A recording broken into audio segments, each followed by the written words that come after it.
Si Secretary naman, you have people there with institutional memory. Tama ba yung facts ko? Yung Project Management Office ng Mindanao Railway, before Duterte administration, 2 tao. Tama? Ngayon, 3 tao, facts yan. In between, during the Duterte administration, lumaki yan. Of course, dahil naging flagship project yan eh. And then it's that easily abandoned. Your Honor, Mr. President, because you are correct, no, that during the Duterte administration, it was, tama kayo na-announce na talaga Mindanao Railway Project will be a flagship project, no, of yung, ano nga ba yung flagship project nila ng Duterte administration, yung kanyang infrastructure. Tagum Tudigos naman. That's the first phase, Your Honor, Mr. President. Before the Duterte administration, yung Project Management Office sa 2 tao, ano yun, Iligan to Cagayan de Oro yun. Ang focus nun. Oh. Yes, Your Honor. But fortunately,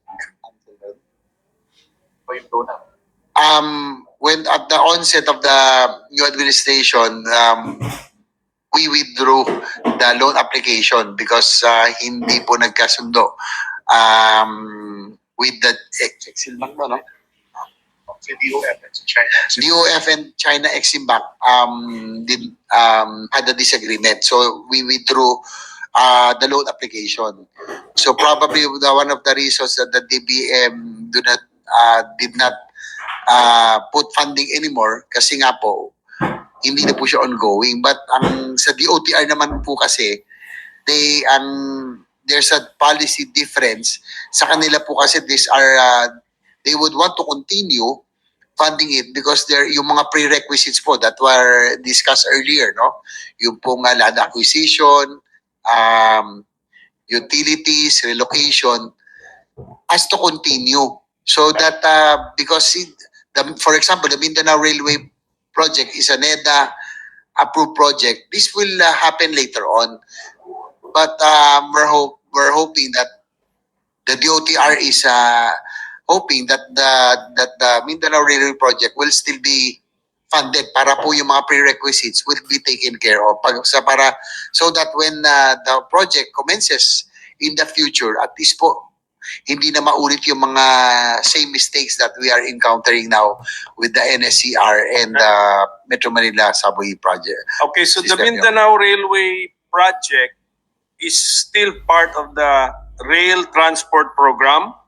And yes, Your Honor. And then when you planned your budget, what is the amount that you gave to the project? So Mindanao Railway project under a program siya. So magkano po? Your Honor, Mr. President, the DOTR is requesting 5.4 billion, Your Honor. Yes.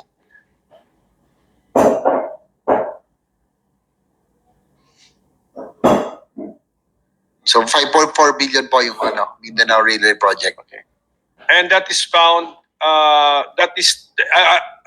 if we now examine the committee report, that's in the program. Zero po siya lahat. It's not in the NEP, it's not in the GAB. So it's zero, Your Honor, Mr. President. So but they requested. Nasa budget request nyo. Okay, wala sa NEP. Okay. Apo. So kaya nga, kunyari, okay. So that we will understand. Therefore, what does that mean, Secretary? That if an administration gives it a zero budget, is the project abandoned? Abandoned. Not necessarily. It's on hold, Your Honor, Mr. President. On hold, okay. Because it's the NEDA approved project, so... But definitely, we have incurred expenses pursuant to that project. So pwede nating yung mga ganyan, yung mga projects on hold, siguro si Senator Joel Villanueva will have to also track the expenses for projects on hold. Idagdag yun sa commitment fees. Sige, can we have an example? Example na lang natin. Yung Mindanao Railway Project, how much have we spent for it so far? Sige, kahit yung Tagum to Digos lang, yung portion na yun. Example lang para malaman ng ating mga kababayan. While they are looking for the total figures, Your Honor, yung pong Mindanao Railway System Project, yung pong Phase 1, yung pong Tagum to Digos, they have already spent some funds already for the right-of-way acquisition, Yes, acquisition of land. Yeah. They have downloaded some funds to the LGUs, no? For the land acquisition, right?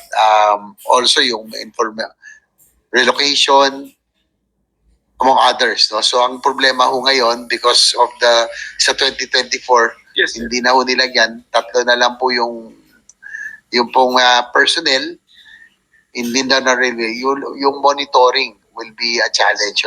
That's why in-examplean po natin how wasteful we are with our money. But this is yung hindi naman ito inumpisahan sa time ni Secretary, but pinapakita lang po natin yung sistema natin sa gobyerno kasi pera naman ng taong bayan yan. So, ilan po yun? Magkano po yun? Sample lang, example. Applyan natin.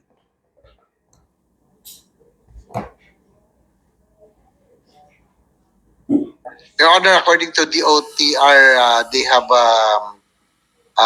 spent about 5.5 billion downloaded to LGUs for land acquisition for the right of way of Tag. Ito yung first week pa lang. Yes, yes. Tagum to Digos. Tama naman yun. Tama. Mabuti nga. You're being very open and transparent about it. Siyempre, 5.5 billion pesos na for a project na tawagin na lang natin, let's use your technical terminology, on hold. May we know how yes. Yes. Wala kang mic, sir. Yes, if you say on hold, ibig sabihin yung project is on hold, depende sa availability ng funds. Am I correct?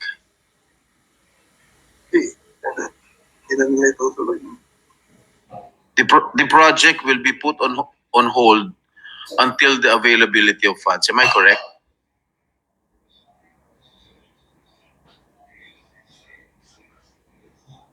Kasi hindi na.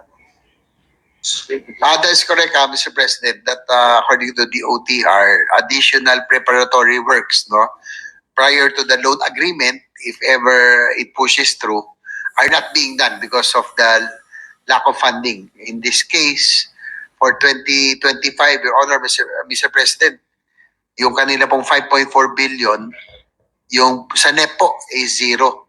So talagang on hold po ito. So paano yun kung wala nang mga funds na darating? So anong magiging nung structure niya? Magiging white elephant? Kung wala na halimbawa ng pondo dumating, what will happen to the structure that has been started?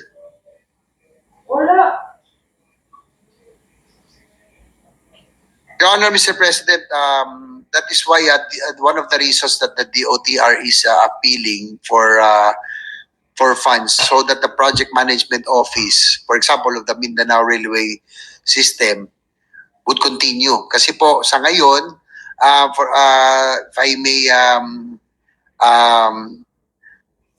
give it the figures, yung pong 2021 right of way ang na-release po for Mindanao Railway is 325.7 million. For 2020, 545.6 million that will be used to acquire land that will be used for the right of way of the Mindanao Railway. Ito po yung Tagum to Digos. So may I know what projects are still on hold, if I may? How many projects are still on hold?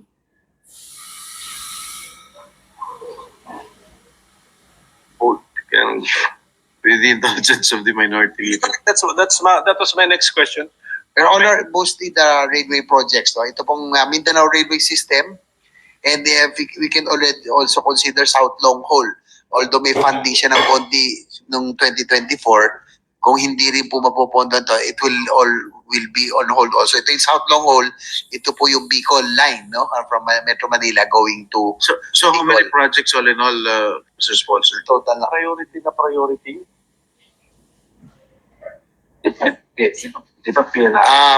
Apat po, Your Honor, Mr. President. Sa tatlong railway, Mindanao Railway, South Long Haul, ito po yung Bicol, and MRT4, ito po yung MRT going to Rizal, no? Ito po yung papuntan Rizal, Taytay Rizal, and isama na rin po yung New Dumaguete Airport Project, no? Which received zero Are allocation. these foreign funded projects? Yes, Your Honor, Mr. President. So kung hindi nagbigay, ang hinihintay natin pondo galing sa labas, so the project will not push through. Your Honor, Mr. President, ito po yung magiging consequences, no? If actual requirements will not be given to these aforementioned projects, no? Delay on project preparation, such as procurement of ito pong yung right of way, yung pong land acquisition, yung pong relocation, yung pong pag-ano sa contractor, no? Yung engagement of the contractor, and start of construction itself. So all of this will experience delays, Your Honor, Mr. President. Thank you, Mr. Sponsor. Minority Leader. Thank you, Mr. President. Yun yung next question ko, mabuti. At saka thank you for being really, anong tawag mo doon, upfront with us, DOTR. At least apat. We can say that not less than 4 major projects infra projects are on hold. Okay. Sige. Yes, that is Okay correct. po. 3 railway and 1 airport, Your Honor. Isa light railway, yung MRT. MRT4, yung po metro, going to Rizal. Rizal line po ito. Rizal line. Which is unfortunate kasi to quote the President, I think President Marcos announced a railway renaissance. Tama ba, Secretary? Do you confirm that? Did he say that? Pinapa-double check ko that. Did he say it?